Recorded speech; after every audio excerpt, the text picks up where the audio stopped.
নমস্কার, আমি মিলন স্যার। পাল একাডেমি সেন্টারে তোমাদের সকলকে জানাই স্বাগত। আমি আজকে আবার চলে এসেছি তোমাদের কাছে আরআরবি এনটিপিসি 2025 সালের তোমাদের 22 আগস্টের ফার্স্ট শিফটের যে প্রশ্নগুলি ছিল সেই প্রশ্নগুলি নিয়ে আজকের এই টিউটোরিয়ালটিতে তোমাদের সাথে আমি আলোচনা করব। তাহলে চলো আমরা সময় নষ্ট করব না, আমরা সরাসরি প্রশ্নগুলি একটু দেখে নিই। প্রথম প্রশ্নে একটু খেয়াল করো। দেখো প্রথম প্রশ্নে কি বলেছে, বলা হয়েছে অল ইন্ডিয়া ফরওয়ার্ড ব্লক কার উদ্যোগে গঠিত হয়। অল ইন্ডিয়া ফরওয়ার্ড ব্লক কার উদ্যোগে গঠিত হয়? এই প্রশ্নের তোমাদের সঠিক অ্যান্সার হচ্ছে সুভাষচন্দ্র বসু, অর্থাৎ নেতাজি সুভাষচন্দ্র বসুর উদ্যোগে অল ইন্ডিয়া ফরওয়ার্ড ব্লক গঠিত হয়েছিল। তারপরের প্রশ্ন দেখো কি বলেছে, ভারতের সবচেয়ে গভীর মানব ড্রাইভ কোন মহাসাগরে করা হয়েছিল? ভারতের সবচেয়ে গভীর মানব ড্রাইভ কোন মহাসাগরে করা হয়েছিল? এই প্রশ্নের তোমাদের সঠিক অ্যান্সার হয়ে যাবে উত্তর আটলান্টিক মহাসাগরে। উত্তর আটলান্টিক মহাসাগরে করা হয়েছিল। তারপরের প্রশ্ন দেখো কি বলেছে, বলেছে 2036 সালের মধ্যে শুক্র গ্রহে ভেনেরা ডি অভিযানের পরিকল্পনা কোথায় হবে? 2036 সালের মধ্যে শুক্র গ্রহে ভেনেরা ডি অভিযানের পরিকল্পনা কোথায় হবে বা কোথায় করা হবে? এই প্রশ্নের তোমাদের সঠিক অ্যান্সার হচ্ছে রাশিয়া। রাশিয়াতে এটা করা হবে। তারপরের প্রশ্নে দেখো কি বলেছে, Asian open short track Asian open short track speed skating trophy 2025 কোথায় আয়োজিত হবে?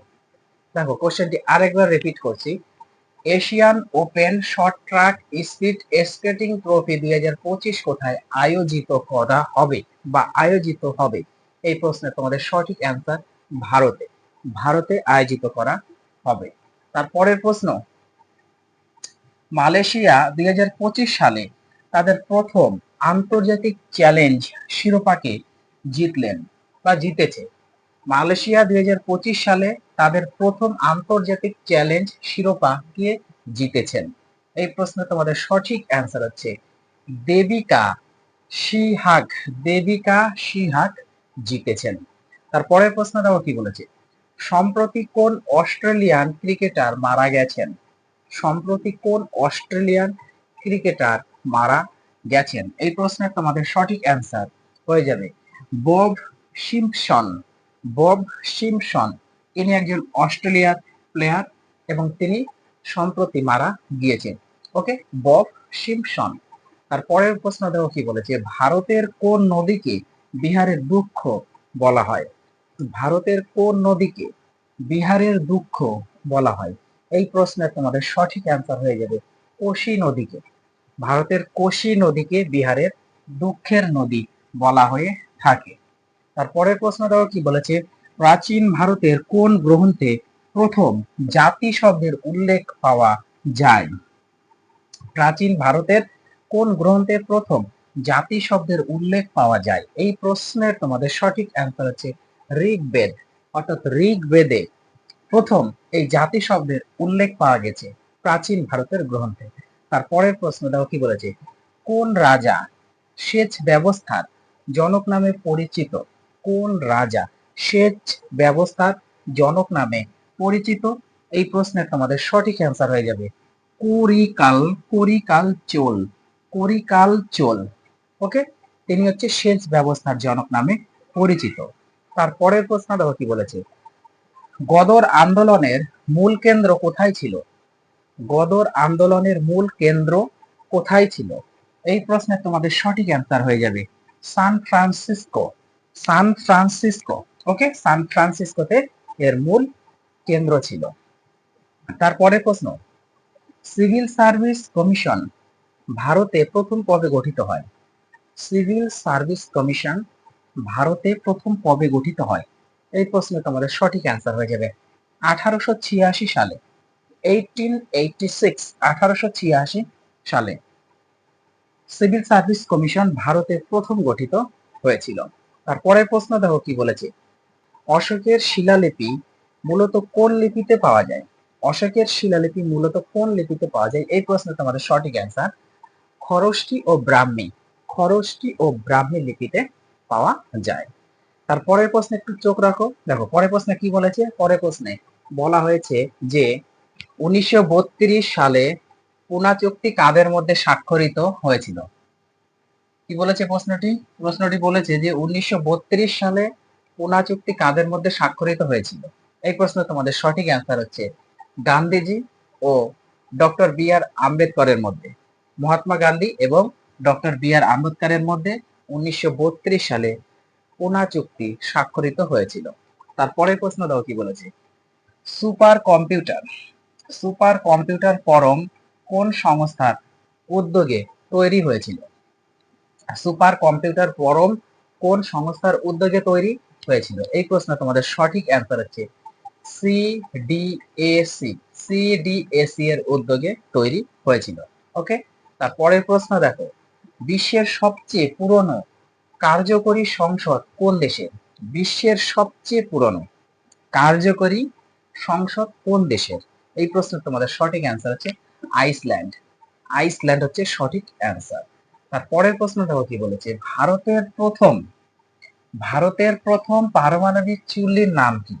ভারতের প্রথম পারমাণবিক চুল্লির নাম কি? এই প্রশ্নের সঠিক অ্যান্সার তোমাদের হয়ে যাবে অপ্সরা।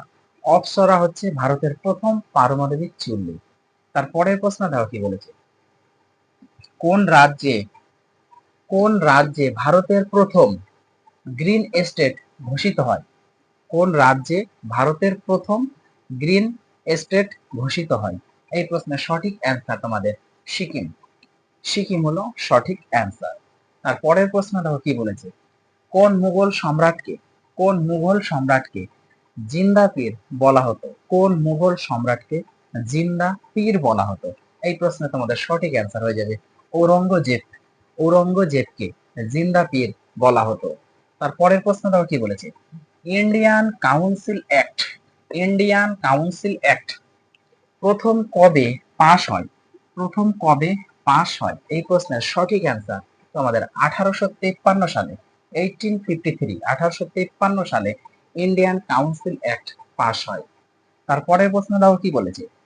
2024 সালের ভারতের প্রথম সেমিকন্ডাক্টর প্লান্ট কোথায় স্থাপন শুরু হয়েছে? 2024 সালের ভারতের প্রথম সেমিকন্ডাক্টর প্লান্ট কোথায় স্থাপন শুরু হয়েছে? এই প্রশ্ন তোমাদের সঠিক অ্যান্সার হচ্ছে গুজরাট। গুজরাট রাজ্যে শুরু হয়েছে। তারপরের প্রশ্ন দাও কি বলেছে। ভারতের প্রথম মহিলা গভর্নর কে ছিলেন? ভারতের প্রথম মহিলা গভর্নর কে ছিলেন? এই প্রশ্নের সঠিক অ্যান্সার তোমাদের হয়ে যাবে সরোজিনী নাইডু। সরোজিনী নাইডু হচ্ছে ভারতের প্রথম মহিলা গভর্নর। তারপরের প্রশ্ন দেওয়া কি বলেছে। তাশখন্ড চুক্তি, তাশখন্ড চুক্তি কোন যুদ্ধের পর স্বাক্ষরিত হয়েছিল? তাশখন্ড চুক্তি কোন যুদ্ধের পর স্বাক্ষরিত হয়েছিল? এখানে তোমার সেই যুদ্ধটার নাম মেনশন করেনি এই প্রশ্নের মধ্যে, কিন্তু অ্যাকচুয়াল প্রশ্ন বলতে অ্যান্সারটির মধ্যে তোমাদের এটা নাম মেনশন করে দেয়নি। যেমন কোশ্চেনটি করছে তাশখন্ড চুক্তি কোন যুদ্ধের পর স্বাক্ষরিত হয়েছিল, তাহলে যুদ্ধটার নাম দেওয়া উচিত ছিল, অথবা এখানে কোনো নাম মেনশন করেনি। কিন্তু কত সালের যুদ্ধের পরে হয়েছে সেটা তোমাদের এখানে অপশনে দেওয়া ছিল। এই প্রশ্নের সঠিক অ্যান্সার হচ্ছে 1965 সালের বিদ্রোহের পর।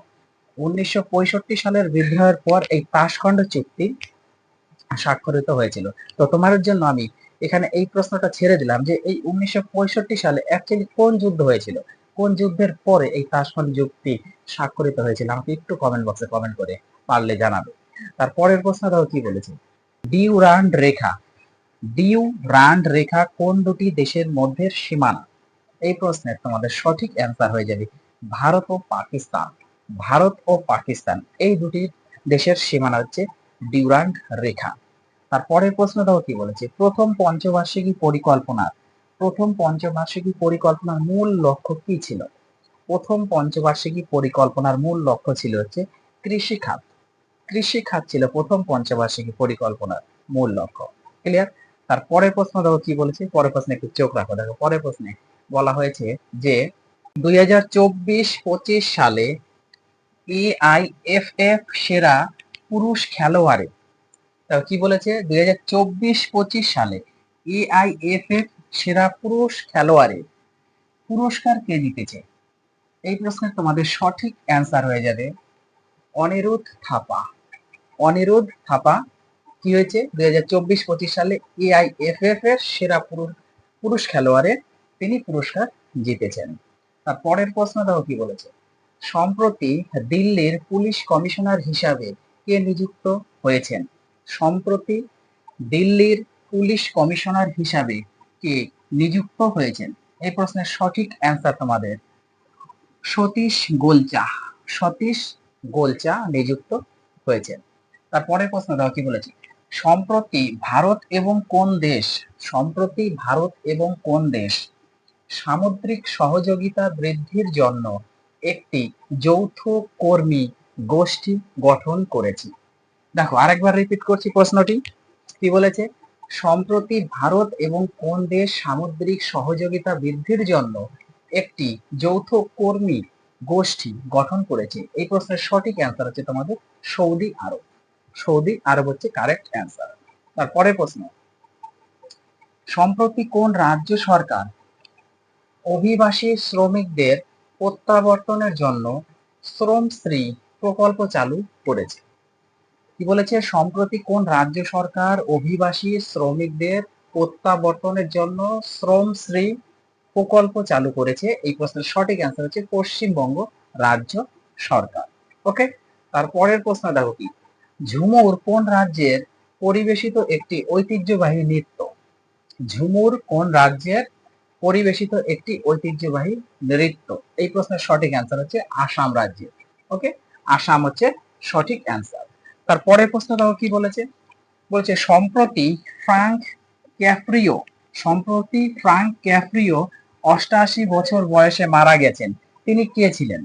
সম্প্রতি ফ্রাঙ্ক ক্যাফ্রিও 88 বছর বয়সে মারা গেছেন, তিনি কে ছিলেন? তিনি ছিলেন হচ্ছে আমেরিকান বিচারক। তিনি ছিলেন একজন আমেরিকান বিচারক।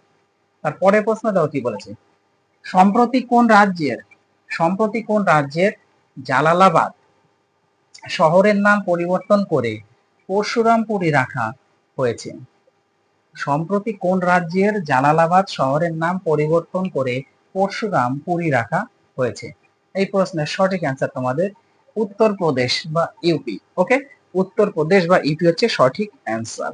তারপরে প্রশ্ন দাও কি বলেছে, সম্প্রতি কোন সরকার সম্প্রতি কোন রাজ্য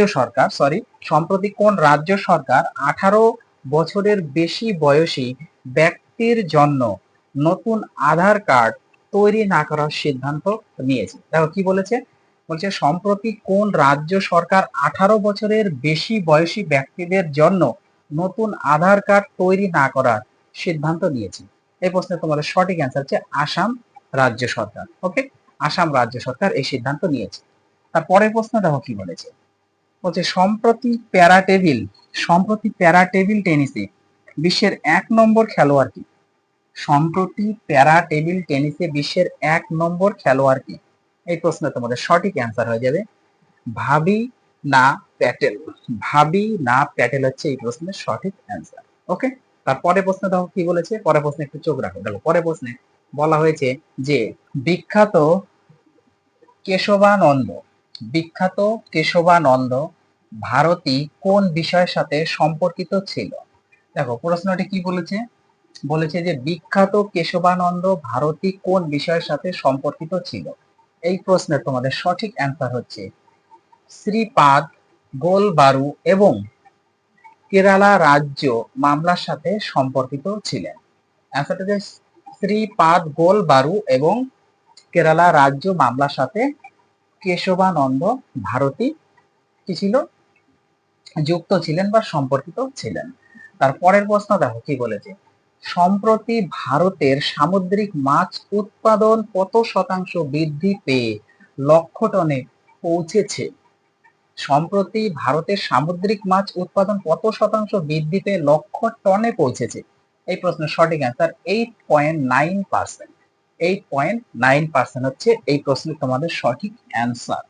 তারপরের প্রশ্ন দেখো, উত্তর পশ্চিম ভারতে গম চাষের প্রধান কারণ কি? উত্তর পশ্চিম ভারতে গম চাষের প্রধান কারণ কি? এই প্রশ্নের সঠিক অ্যান্সার হচ্ছে তোমাদের অনুকূল জলবায়ু এবং উর্বর পলিমাটি। অনুকূল জলবায়ু এবং উর্বর পলিমাটির জন্য। ওকে, তারপরের প্রশ্ন দেখো কি বলেছে, সম্প্রতি বক্সিং ফেডারেশন অফ ইন্ডিয়া এর সভাপতি কে নির্বাচিত হয়েছেন? সম্প্রতি বক্সিং ফেডারেশন অফ ইন্ডিয়া এর সভাপতি কে নির্বাচিত হয়েছে? এই প্রশ্নের তোমাদের সঠিক অ্যান্সার হচ্ছে অজয় সিং। অজয় সিং হচ্ছে কারেক্ট অ্যান্সার। তারপরের প্রশ্ন দেখো কি বলেছে, মানব উন্নয়ন সূচক কে তৈরি করেছিলেন? মানব উন্নয়ন সূচক কে তৈরি করেছিলেন? এই প্রশ্নের সঠিক অ্যান্সার হচ্ছে মাহবুব উল হক। মাহবুব উল হক এবং অমর্ত্য সেন। মাহবুব উল হক এবং অমর্ত্য সেন তৈরি করেছিলেন। আজকে তোমাদের শেষ প্রশ্ন দেখো, 37 অনুচ্ছেদে কি বলা হয়েছে? 37 নং অনুচ্ছেদে কি বলা হয়েছে? এই প্রশ্নে তোমাদের সঠিক অ্যান্সার, অন্তর্ভুক্ত বিধানগুলি কোনো আদালত কর্তৃক বলবৎযোগ্য হবে না। অন্তর্ভুক্ত বিধানগুলি কোনো আদালত কর্তৃক বলবৎযোগ্য হবে না। ওকে, এইটা হচ্ছে 37 অনুচ্ছেদে বলা হয়েছে। তাহলে এই ছিল তোমাদের 22 আগস্টের ফার্স্ট শিফটে যে প্রশ্নগুলো এসেছিল তার প্রত্যেকটা আমি আলোচনা করলাম। তোমরা এই ক্লাসটা একটু মনোযোগ দিয়ে পড়ো, প্র্যাকটিস করো। আমি আবার আসবো পরবর্তী পার্ট নিয়ে। তাহলে আজকের মতো এখানেই শেষ করছি।